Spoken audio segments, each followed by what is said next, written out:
നമസ്കാരം. വിഷ്ണുനായസ്വാമി യൂട്യൂബ് ചാനലിലേക്ക് എല്ലാവർക്കും സ്വാഗതം. പല ആളുകളും കറുത്ത ചരട് ധരിക്കാറുണ്ട് അല്ലേ? കയ്യില്, കാലില്, കഴുത്തിൽ അല്ലെങ്കിൽ അരയിൽ, കൈമുട്ടിന് മുകളിൽ ഇങ്ങനെ ഇതിന് സ്ഥാനമായി വരുന്നു. ഇത് പലരും പല ഉദ്ദേശത്തിലേക്കാണ് കറുത്ത ചരട് ധരിക്കുന്നത്.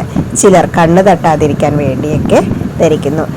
ചിലർ കറുത്ത ചരട് ധരിക്കുന്നത് സ്റ്റൈലിനും ഒക്കെ ധരിക്കുന്നവരും ധാരാളമുണ്ട്.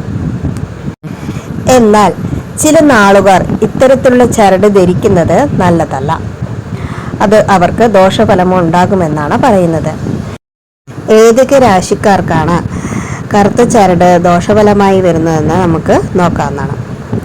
ഒന്നാമത്തെ രാശി മേടം രാശിയാണ്. മേടം രാശിയിലെ നക്ഷത്രങ്ങൾ അശ്വതി, ഭരണി, കാർത്തിക, കാൽപാദം എന്നിവയാണ്. അതുപോലെ മറ്റൊരു രാശിയാണ് വൃശ്ചികം രാശി. വൃശ്ചികം രാശിയിൽ വിശാഖം അവസാനത്തെ കാൽഭാഗം, അനിഴം, തൃക്കേട്ട എന്നീ രാശിക്കാർക്കും കറുത്ത ചരട് ധരിക്കുന്നത് ദോഷമാണ് വരുത്തുക. ജീവിതത്തിൽ നിന്നും ദാരിദ്ര്യവും സങ്കടവും ഒഴിഞ്ഞു പോകില്ല എന്നതാണ് ഈ കറുത്ത ചരട് ഇവർ ധരിച്ചാലുണ്ടാവുക. ഈ രാശിക്കാരുടെ അധിപൻ ചൊവ്വയാണ്. ചൊവ്വയുടെ നിറം ചുവപ്പാണ്. ചുവപ്പിന്റെ വിപരീത ഫലമാണ് കറുപ്പ്. അതിനാൽ കറുപ്പ് ധരിക്കുന്നത് വിപരീത ഫലമാണ് ഉണ്ടാക്കുന്നത്. ഇവയ്ക്ക് ചൊവ്വാപ്രീതി ലഭിക്കുകയില്ല. ഇവർക്ക് ദാരിദ്ര്യവും ദുഃഖവും നാശവും ഉണ്ടാകും. കറുപ്പിന് പകരം ഇവർക്ക് ചുവന്ന ചരട് ദേവീക്ഷേത്രത്തിൽ പൊതിച്ച് കെട്ടുന്നതാണ് നല്ലത്.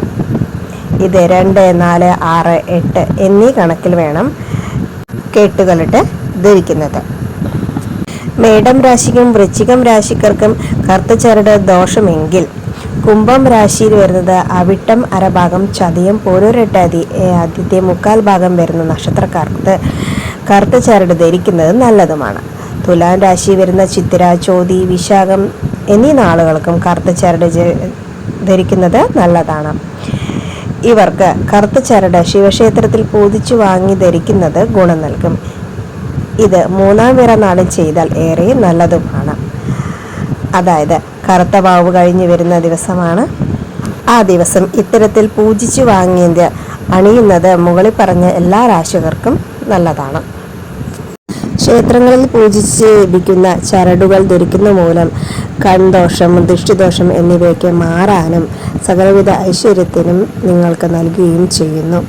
എല്ലാവർക്കും നല്ലത് വരട്ടെ എന്ന് പ്രാർത്ഥിച്ചുകൊണ്ട് നിർത്തുന്നു. നന്ദി, നമസ്കാരം.